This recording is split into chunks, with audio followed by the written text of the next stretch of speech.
அமரர் நடிகர் திலகம்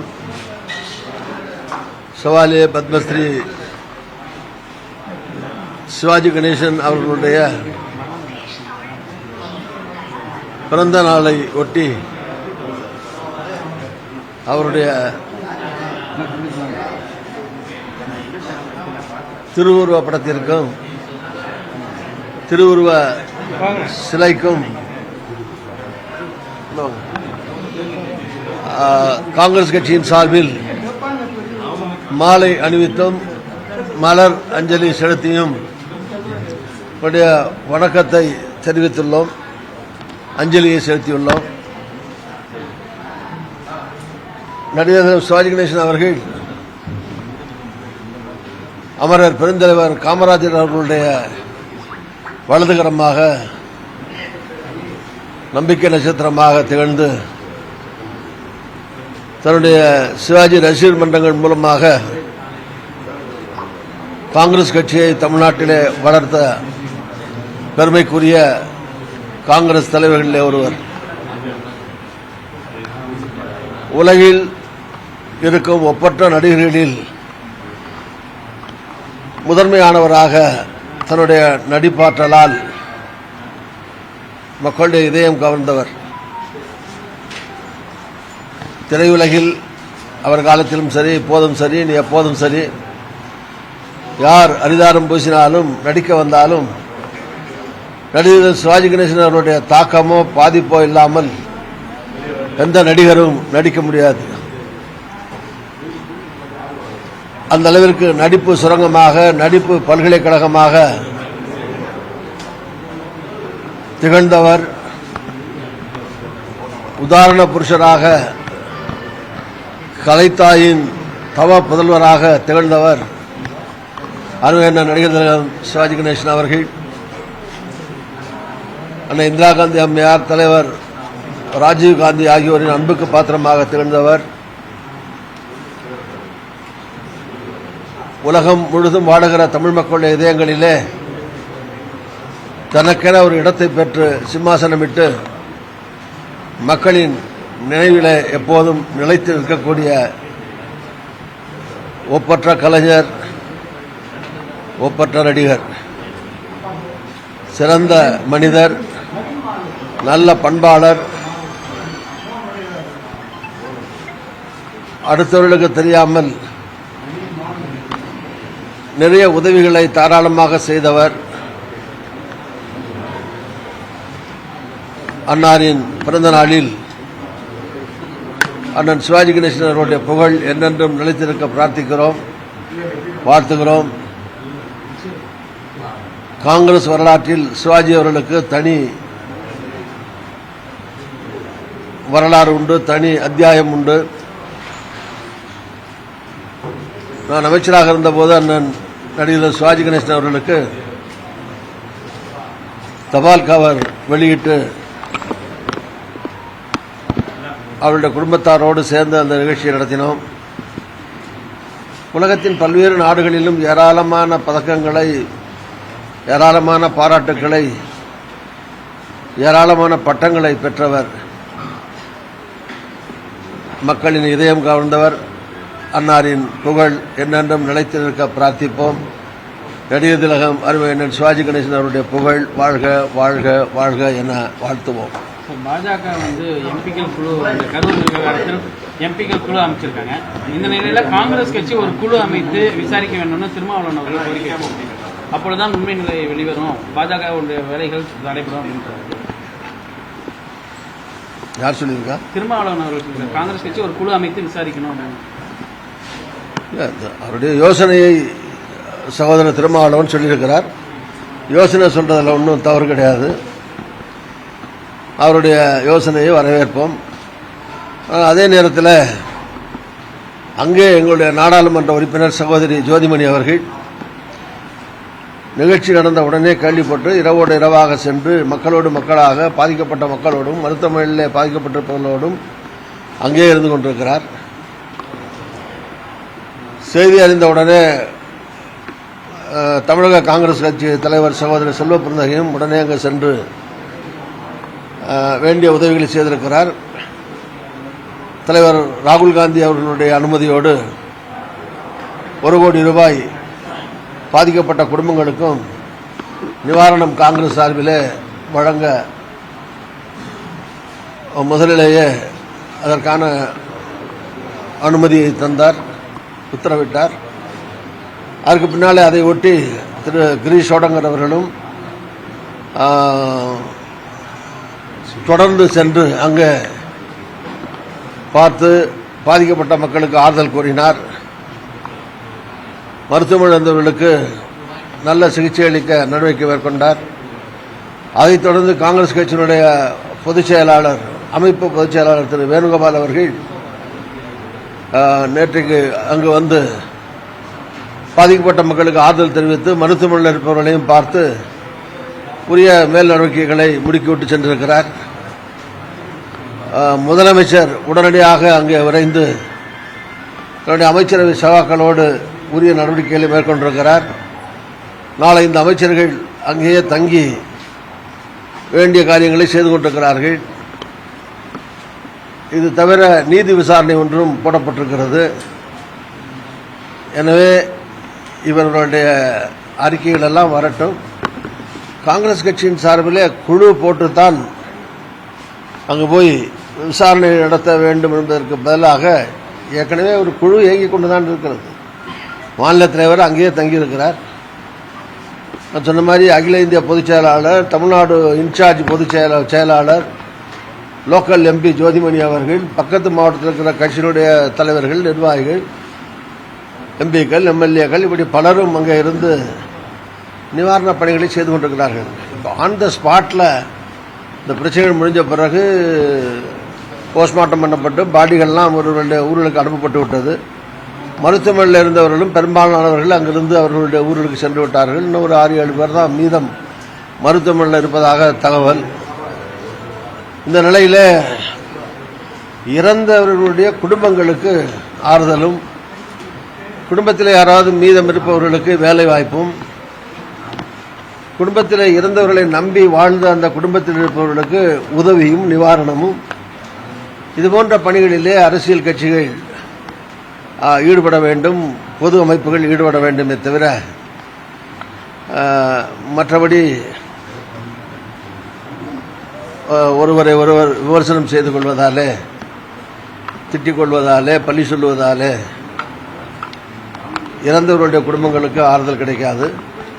உண்மையான ஆறுதலும் தேர்தலும் அவர்களுக்கு ஆக்கப்பூர்வமான வகையிலே அமைவதற்கு அரசியல் கட்சிகளும் சரி, பொது அமைப்புகளும் சரி, அரசாங்கங்களும் சரி நடவடிக்கைகளை மேற்கொள்ள வேண்டும். விஜய் வந்து ஒரு வீடியோ வெளியிட்டிருக்காரு. அந்த வீடியோல அம்மா பொண்ணு 2 பேரும் கோயிலுக்கு போயிருக்காங்க. அந்த டைம்ல வந்து 2 காவலர்களால அந்த பெண் வந்து பாலியல் வன்கொடுமைக்கு ஆளாக்கப்பட்டிருக்காங்க. காவல்துறையினரே தமிழ்நாட்டில் இப்படி இருக்கிறத நீங்க எப்படி பாக்குறீங்க? இல்லைங்க, இது வந்து மிகுந்த கண்டனத்திற்குரியது. இது வந்து ஒரு அவமானகரமானது, கண்டனத்திற்குரியது. குற்றவாளிகள் கடுமையாக கண்டுபிடிக்கப்பட்டு தண்டனை பெறுவதற்குரியவர்கள். இதுபோன்ற சம்பவங்கள், அசம்பாவிதங்கள் எதிர்காலத்தில் நடக்காமல் உரிய நடவடிக்கை மேற்கொள்ள வேண்டும். இதுபோல சில நிகழ்ச்சிகள் அங்கங்கே நடப்பது, அதுவும் பொது இடங்களில், கல்லூரி வளாகங்களாக இருக்கட்டும், கோயில்களாக இருக்கட்டும், சர்ச்சாக இருக்கட்டும், மாஸ்காக இருக்கட்டும், இந்த மாதிரி பொதுமக்கள் கூடக்கூடிய பொதுவான இடங்களிலே காவல்துறை பலப்படுத்தப்பட வேண்டும், பாதுகாப்பு பலப்படுத்தப்பட வேண்டும். அரசாங்கம் அதில் கவனம் செலுத்துகிறது, மேலும் செலுத்த வேண்டும். ஒரு நீண்ட அரசியல் அனுபவம் உள்ளவங்க நீங்க, இந்த அரசியல் வந்து இது நடந்திருக்கிறது துயரமான சம்பவம். யாராலையும் வந்து அவங்க ஈஸியாக ஜீரணிக்க முடியாது. ஆனா இந்த சம்பவத்தை தொடர்ந்து இது அரசியல் வந்து தாக்கத்தை ஏற்படுத்தும் நினைக்கிறீங்க? நீங்களே சொல்லிட்டீங்க, தமிழக வரலாற்றிலே அல்லது இந்திய வரலாற்றிலே அரசியல் பொதுக்கூட்டங்களிலே, நிகழ்ச்சிகளில் ஒரு மிகப்பெரிய டிராஜடியாக, சோகமாக இந்த நிகழ்ச்சி அமைந்துள்ளது. 41 பேர், 10 குழந்தைகள் உட்பட மரணமடைந்திருப்பது என்பது எல்லோருடைய இதயங்களிலேயும் மிகுந்த பாதிப்பையும் அழுத்தத்தையும் காயத்தையும் வடுவையும் ஏற்படுத்தி இருக்கிறது. இந்த சூழ்நிலையில் இதை மேலும் அரசியல் செய்ய இந்த நிகழ்ச்சிகளை வைத்துக் கொண்டு அரசியல் செய்யக்கூடாது, அரசியல் செய்ய நாங்களும் விரும்பவில்லை. காங்கிரஸை பொறுத்தவரைக்கும் முதலமைச்சர் தளபதி ஸ்டாலின் அவர்கள் சொல்லியிருக்கிறார், பொதுமக்களில் சிலர் மடிவதை சாவதை எந்த அரசியல் கட்சியும் எந்த அரசியல் கட்சியினுடைய தலைவரும் அல்லது எந்த மனிதாபம் உள்ள மனிதன் எந்த மனிதனும் அதை விரும்ப மாட்டார்கள், ஏற்க மாட்டார்கள். எனவே இது அரசியல் ரீதியாக ரெண்டு அணியாக பிரிந்து ஒருவரை ஒருவர் விமர்சித்துக் கொள்வது இது அரசியலில் இது வந்து நிகழக்கூடிய காரியம்தான். பட் ஆனால் இதற்கு ஒரு நீதி விசாரணை மேற்கொள்ளப்பட்டிருக்கிறது. நீதி விசாரணையுடைய அறிக்கை வரட்டும். அதுபோல பல கட்சிகளின் சார்பிலேயே நீங்கள் சொன்ன மாதிரி குழுக்களாகவும் தனியாகவும் கட்சியினுடைய தலைவர்களும் சென்று பார்த்து கொண்டிருக்கிறார்கள். அவர்களுடைய அறிக்கைகள்லாம் சொல்லுவார்கள். இதெல்லாம் ஒட்டுமொத்தமாக வந்த பிறகு அரசு இது போன்ற பொதுமக்கள் கூடுகிற பொது இடங்களிலே எப்படி அவற்றை இது போன்ற அசம்பாவிதங்கள் நடக்காமல் தடுப்பது, எதிர்காலத்தில் குழந்தைகளை எல்லாம் இது போன்ற நிகழ்ச்சிகளுக்கு கூட்டிச் செல்லாமல் எப்படி பாதுகாப்பது, எப்படி இது போன்ற பல்லாயிரக்கணக்கிலே கூடுகிற மக்களுடைய கூட்டங்களை உயிர்ச்சேதம் இல்லாமல் எப்படி பாதுகாப்பது, இதற்கான உரிய மேல் நடவடிக்கைகளை அரசாங்கம் நிச்சயமாக எடுக்கும். அதேபோல கூட்டங்களை நடத்துபவர்கள் பொது நிகழ்ச்சிகளை நடத்துபவர்களும் அங்கே வரக்கூடிய மக்களுக்கு தகுந்த பாதுகாப்போ குடிநீரோ மற்ற வசதிகளோ தங்களுடைய அமைப்பின் சார்பிலே கட்சியின் சார்பில் என்ன முடியுமோ அதையெல்லாம் மேக்சிமம் செய்து அந்த நிகழ்ச்சியிலே வருபவர்கள் பாதுகாப்பாக திரும்பி செல்வதற்கான உரிய நடவடிக்கைகளை அரசியல் கட்சிகளும் சரி பொது நிகழ்ச்சிகள் நடத்துவர்களும் சரி மேற்கொள்ள வேண்டும். அரசாங்கமும் இது போன்ற நிகழ்ச்சிகளில் நான் சொன்ன மாதிரி உரிய முன்னெச்சரிக்கை நடவடிக்கை எடுக்க வேண்டும். மாநில அரசு மட்டுமல்ல, இது போன்ற பெரிய அளவிலே நடக்கிற கூட்டங்களுக்கு சென்ட்ரல் கவர்மெண்ட் கூட மத்திய அரசு கூட ரிசர்வ் போலீஸோ அல்லது சிஎஸ்எஃப் இருக்கிறது, இந்த மாதிரி ஊர்காவல் படை இருக்கிறது, இந்த மாதிரி பல்வேறு மத்திய அரசுடைய ஓய்வு பெற்ற ராணுவ வீரர்கள் இருக்கிறார்கள். இது மாதிரி லட்சக்கணக்கிலே பல்லாயிரக்கணக்கிலே கூடுகிற கூட்டங்களுக்கு இது மாநில அரசுக்கு மட்டும் ரெஸ்பான்சிபிலிட்டி இல்லை, மத்திய அரசுக்கும் ரெஸ்பான்சிபிலிட்டி இருக்கிறது. தமிழ்நாட்டு மக்கள் மத்திய அரசுடைய குடிமக்கள் தானே அவங்களும். ஸோ இது மாதிரி அசம்பாவிதங்களை தவிர்க்கிற விதத்தில் ராணுவ வீரர்களை கூட பெரிய கூட்டங்களுக்கு நிறுத்தலாம், தப்பு கிடையாது. அந்த மாதிரி உரிய நடவடிக்கைகளை மத்திய அரசும் பரிசீலித்து எடுக்க வேண்டும். குறிப்பா மக்களவை எதிர்க்கட்சி தலைவர் ராகுல் காந்தி விஜய் கிட்ட பேசியிருக்காருன்னு தகவல் இருக்கு.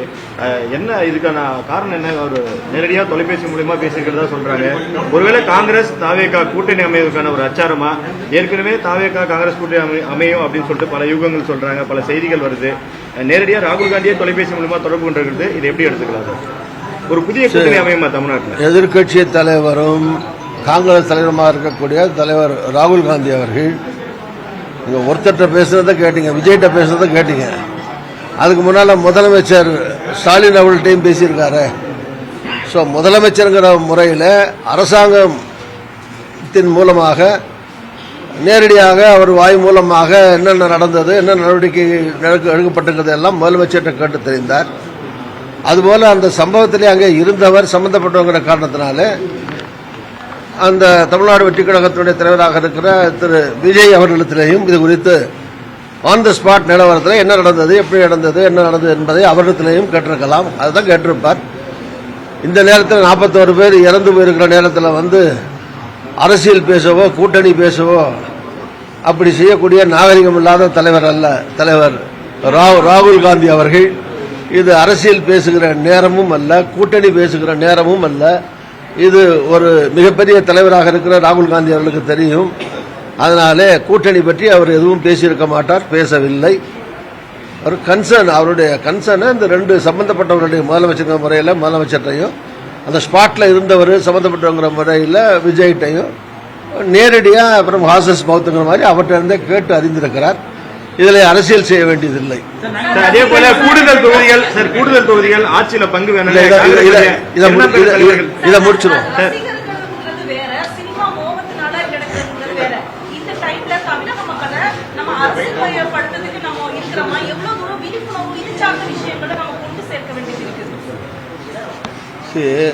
நான் சொன்னேன், அரசாங்கமும் சரி, இது போன்ற அரசியல் கட்சி கூட்டமாக இருக்கட்டும், அல்லது ஒரு கலை நிகழ்ச்சி, பொது நிகழ்ச்சிகள், லட்சக்கணக்கில் வந்து ஸ்டார் நைட்ஸு, மியூசிக் கச்சேரிகள், இந்த மாதிரிலாம் நடக்குது. அதுலேயும் பல்லாயிரக்கணக்கில் லட்சக்கணக்கில் கூடுறாங்க மக்கள். ஸோ இந்த மாதிரி நிகழ்ச்சி நடக்கிற போது எவ்வளோ பேர் வருவாங்க, அதுக்கு என்ன பாதுகாப்பு நடவடிக்கை, என்ன அரசாங்கம், காவல்துறை என்ன செய்யணும், அந்த நிகழ்ச்சியை நடத்துபவர்கள், அங்கே வருபவர்களுக்கு அங்கே எத்தனை மணி நேரம் அந்த நிகழ்ச்சி நடக்கும், அங்கே வர்றவங்களுக்கு பாத்ரூம் போகிறதுக்கோ, குடி தண்ணீர் தாகம் வந்தால் குடி தண்ணீர் வழங்குறதுக்கோ அந்த அமைப்பின் மூலமாக உரிய அந்த நடவடிக்கை எடுக்கப்பட்டிருக்கிறதா. ஸோ இந்த மாதிரி பலவற்றையும் நடத்துபவர்களையும் செய்யணும். ஸோ இப்படியெல்லாம் வந்து செய்யணும். பொதுமக்களும் விழிப்புணர்ச்சியோடு இருக்கணும். இந்த மாதிரி லட்சக்கணக்கான அல்லது பல்லாயிரக்கணக்கில் மக்கள் கூட்ட இடத்துகளுக்கு மாதமாக இருக்கிற கர்ப்பிணி பெண்கள் போவது அல்லது கை குழந்தைகளை தூக்கி கொண்டு போவது, இதெல்லாம் பெற்றோர்களும் தவிர்க்கணும். இவ்வளோ கூட்ட நெரிசலில் ஒரு அசம்பாவிதம் நடந்தால் அவங்க எப்படி காப்பாற்ற முடியும்? அந்த பொறுப்புணர்ச்சி பெற்றோர்களுக்கும் இருக்கணும். அதனால் எதிர்காலத்தில் இது எல்லா தரப்பில் இருந்தும் உரிய கவனம் செலுத்த வேண்டிய ஒரு அசம்பாவித நிகழ்ச்சி இந்த நிகழ்ச்சி. கூட்ட நெரிசல்ல என்ன நடந்துச்சுன்றது தெரியல. விசாரணை ஆணையம் அமைச்சிருக்காங்க, அவங்க விசாரிச்சுட்டு இருக்காங்க. இருந்தாலும் நேற்று விஜய் வீடியோ வெளியிட்டு என்ன சொல்லியிருக்காங்கன்னா, சிஎம் சார் பழி வாங்காதீங்க, பழி வாங்குறதா இருந்தா என்ன வேணா பண்ணுங்க, என்னுடைய தொண்டர்கள் எதுவும் பண்ணாதீங்க, நேரடியாக முதலமைச்சரை குற்றம் சாட்டியிருக்காரு. அது எதன் காரணமா அவர் நேரடியாக முதலமைச்சரை தாக்கி பேசுறதுக்கான காரணம் என்ன?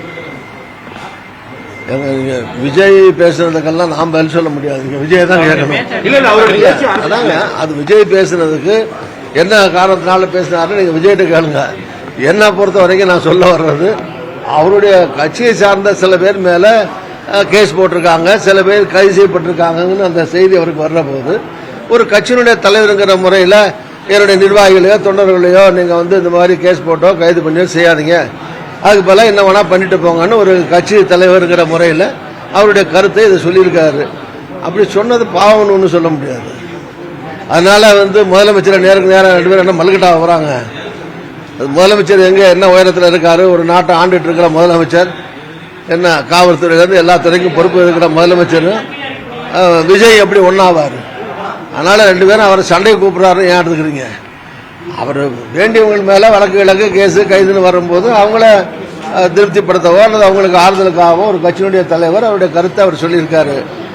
நான் தான் மொத்தமாக நான் சொல்ல வர்றது என்னன்னா, இது மாதிரி கட்சிகளின் சார்பில் அதிமுக, காங்கிரஸ் எங்களுடைய கூட்டணியாக இருந்தாலும் சரி, அல்லது விஜய் ஆதரிக்கக்கூடிய கட்சிகளோ பிஜேபியோ அதிமுக இருந்தாலும் சரி, இப்படி இவங்கெல்லாம் ஒருத்தரை போட்டி போட்டுக்கிட்டு மேலே இருக்கிற பெரிய லெவலில் இருக்கிற தலைவர்கள் ஒன்றும் பேசலை. ஆனால் அடுத்தடுத்த கட்டத்தில் இருக்கிற தலைவர்களும் கட்சி சார்பில் அறிக்கைகளும் மோதல்களும் ஒருத்தர் திட்டி இருக்கிறது. அதனால இறந்தவர்கள் குடும்பத்துக்கு என்னுடைய கருத்து ஒரு நன்மை ஏற்பட போறதில்லை. அதுக்கு பதிலாக அவங்களுக்கு எல்லாரும் போட்டி போட்டு என்ன நன்மைகள் உதவி செய்யும். காங்கிரஸ் 1 கோடி ரூபா கொடுத்துருக்கோம், அப்படி எல்லா கட்சிகளும் கொடுங்க, உதவி பண்ணுங்க. அரசாங்கத்தின் சார்பில் உயிரோடு இருக்கிறவர்களுக்கு வேலை வாய்ப்பு கொடுக்கட்டும். விஜய் சம்பந்தப்பட்டவர் அவர் ஒரு தொகை கொடுத்துருக்காரு, இன்னமும் என்ன முடியுமோ அதை செய்யட்டும். இப்படி இந்த மாதிரி மத்திய அரசு 2 லட்சம் கொடுத்துருக்கு, அதை என்ன 20 லட்சமா உயர்த்தி கொடுக்கட்டும். அந்த பணத்தை மத்திய அரசு உயர்த்தி தரலாம், 2 லட்சம் போதாது. அதனால இந்த மாதிரி ஆக்கப்பூர்வமான காரியங்களில் ஈடுபட வேண்டிய நேரமே தவிர இது ஒருத்தர் மேல ஒருத்தர் சேட்டை வாரி எறியக்கூடிய நேரம் அல்ல, அதுக்கான அவசியமும் இல்லை என்று நான் கருதுகிறேன். சிபிஐ விசாரணை வேண்டும் இருக்காரு, தமிழக அரசு விசாரிக்க கூடாது, சிபிஐ தான் இதை விசாரிக்கணும். இதெல்லாம் வந்து அரசாங்கம் எடுக்க வேண்டிய முடிவுகள். சிபிஐ வேணுமா வேணாமாங்கிறத தமிழ்நாடு அரசாங்கம், மத்திய அரசாங்கம், அதே மாதிரி இப்போ நீதிமன்றத்துக்கு போயிருக்காங்க. நீதிமன்றம் ஏற்கனவே நிதி விசாரணை போட்டுப்பட்டிருக்கிறது. அந்த நிதி விசாரணையுடைய தீர்ப்பு இதெல்லாம் வந்த உடனே எல்லாருமே சேர்ந்து எடுக்க வேண்டிய முடிவுக்கு நான் அதில் வந்து வேணும் வேணான்னு நான் சொல்றது சரியில்லை. சார், காங்கிரஸ் கட்சியுடைய 2ஆம் கட்ட தலைவர்கள்லாம் என்ன சொல்றாங்கன்னா, குறிப்பா ஆட்சியில பங்கு வேணும், அதே போல எங்களுக்கு கூடுதல் தொகுதிகள் வேணும்லாம் கேட்கறாங்க. உங்களுடைய கருத்து என்ன சார்? முன்னாள் மாநில தலைவராக இருந்திருக்கீங்க. காங்கிரஸ் கட்சி தமிழ்நாட்டில் இப்ப தொடர்ந்து ஆட்சியில இருந்து வெளியேறி பல ஆண்டுகள் ஆகுது. இப்ப திமுக கூட்டணியில் தொடர்றீங்க. ஆட்சியில பங்கு வேணும்னு வைக்கக்கூடிய அந்த கருத்தை எப்படி பாக்குறீங்க? உங்களுடைய கருத்து? இது வந்து இப்ப பல மாசமா தொலைக்காட்சிகள்ல, ஊடகங்கள்ல, பத்திரிகைகள்ல ஓடிட்டு இருக்க ஒரு செய்தி. இது கூட இடம் வேணும், கூட இடங்கள்ல நிக்கணும்னு காங்கிரஸ் விரும்புறதோ, காங்கிரஸ் சார்பில் கருத்து சொல்றதோ ஒன்றும் பாவம் கிடையாது. அது மாதிரி அமைச்சரவை அமைக்கிற போது வாய்ப்பு இருந்தால் அமைச்சர்களாக வரணும். 67க்கு பின்னாடி அமைச்சரவை வந்து வாய்ப்பே கிடையாது காங்கிரஸுக்கு. அது மாதிரி ஒரு வாய்ப்பு கிடைச்சா நல்லா இருக்கும்னு கருத்து சொல்றது தானே. இது வந்து கண்டிஷன் கிடையாது, நிபந்தனை கிடையாது. இது மாதிரி நாங்கள் அமைச்சரவையில் எங்களுக்கு இடம் கொடுத்தாதான் நாங்கள் கூட்டணிக்கு வருவோம்னு எந்த தலைவராவது பேசியிருக்காங்களா காங்கிரஸில்? அல்லது இத்தனை இடம் கொடுத்தாதான் நாங்கள் கூட்டணிக்கு வருவோம்னு யாராவது காங்கிரஸ் பேசியிருக்காங்களா? பொதுவாக தேர்தலுக்கு முன்னால, பேச்சுவார்த்தைக்கு முன்னால இருக்கிற இடம் பத்தாது, கொஞ்சம் கூட கொடுங்க அப்படின்னு தன்னுடைய விருப்பத்தை சொல்றாங்க. இறுதியில் 2 கட்சியின் சார்பில் குழுக்கள் அமைக்கப்பட்டு பேச்சுவார்த்தை நடத்தி எண்ணிக்கை முடிவு செய்யப்பட்டு அறிவிக்கப்படும். அப்படி அறிவிக்கப்படுற எண்ணிக்கை யாருக்கு எவ்வளவு கொடுத்தாலும், காங்கிரஸ் கொடுத்தா திமுக நிற்கிற மாதிரி தான், திமுக கொடுத்தா காங்கிரஸ் நிற்கிற மாதிரி தான், கம்யூனிஸ்டோ விடுதலை சிறுத்தையோ எம்டிஎம்கே என்ன கட்சி நின்னாலும் எல்லாரும் வேட்பாளர், பொது வேட்பாளர் தான் அர்த்தம். எனவே அந்த முடிவான பிறகு யாராவது பேசலாம், இல்ல இந்த எண்ணிக்கை எங்களுக்கு பத்தாது, இல்ல கண்டிப்பா எங்களுக்கு அமைச்சரவையில் இடம் வேணும் அப்படின்னு இந்த ஒப்பந்தம் ஆன பிறகு யாராவது பேசினா அது முறைகேடு, தவறு. அந்த ஒப்பந்தம் போடுவதற்கு முன்னாலே ஒரு அபிப்பிராயம் சொல்லுவதே அப்படி நினைக்கவே கூடாது, அப்படி பேசவே கூடாது அப்படின்னு ஜனநாயக நாட்டில் முதலமைச்சர் உட்பட யாரும் சொல்லலை, யாரும் சொல்ல மாட்டார்கள். எல்லா கட்சிகளுக்கும் அவங்களுடைய கருத்துக்களை சொல்றதுக்கு உரிமை இருக்கு. அந்த வகையில் காங்கிரஸ் தோழர்கள், நண்பர்கள் சில பேர் இந்த கருத்துக்களை சொல்றார்கள், அவ்வளவுதான். சார், கூட்டணியில மாற்றம் வரணும் அப்படிங்கிற எண்ணங்கள் கட்சியில இருக்குது. அப்படி இருக்கும்போது இந்த விஜய் சம்பவத்தை தொடர்ந்து நீங்க வந்து ஒரு விஜய்க்கு வந்து ஒரு சாதகமா ஆறுதல் கூறுற மாதிரி போறது, நாளைக்கு வந்து விஜயோட ஒரு அலையன்ஸ் ஏற்படுத்துறதுக்காக பாடே வகுக்கும். ஏங்க நான் தான் சொல்றேன், இது வந்து கூட்டணி பேசுற நேரம் அல்ல. கூட்டணி இந்த நேரத்தில் கூட்டணி பற்றி சிந்திப்பதோ கூட்டணி பேசுவதோ இது வந்து ஒரு முறையில்லாத அநாகரிகமான செயல் என்பது காங்கிரஸ் தலைவர் எல்லாருக்கும் தெரியும். அதனால நாங்கள் இதை பற்றி யாரும், எந்த தலைவர், ராகுல் காந்தி உட்பட எந்த தலைவரும் கூட்டணியை பற்றி சிந்திக்கவில்லை, அதை பற்றி இப்போது பேசவும் இல்லை. இப்போ இந்த டிராஜடியிலிருந்து மக்களை மீட்பது, அவர்களுக்கு என்ன உதவிகள் செய்வது, இது குறித்து தான் காங்கிரஸ் கவலைப்படுகிறது. ராகுல் காந்தியும் கவலைப்பட்டார். அதுக்காக தான் ஒரு டீம் அனுப்பினாரு. அவங்கெல்லாம் வந்து பார்த்துட்டு போயிருக்காங்க. ஒவ்வொரு கட்சியும் ஒரு டீம் அனுப்பியிருக்காங்க.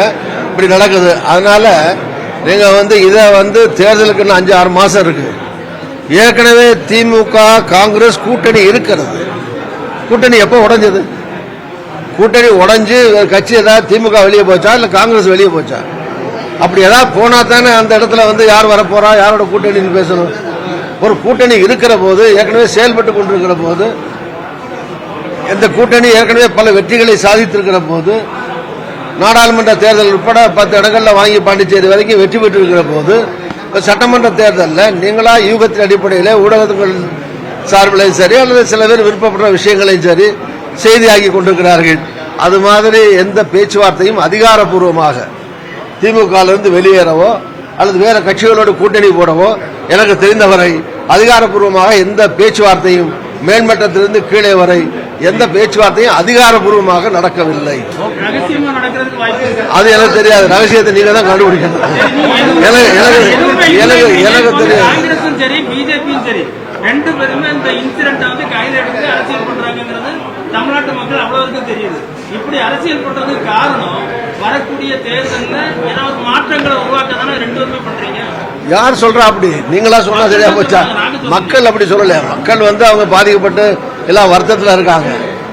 ஊடகங்கள் மூலமா, பத்திரிகைகள் மூலமா செய்திகள் நீங்க பேச்சுவார்த்தை அங்க டிவியில டிஸ்கஷன் வச்சுக்கிட்டு ஒருத்தர் திட்டிட்டு குறை சொல்லிட்டு இருக்காங்களே தவிர மக்கள் வந்து அவங்க இந்த துயரத்திலிருந்து இன்னும் வெளியே வரல.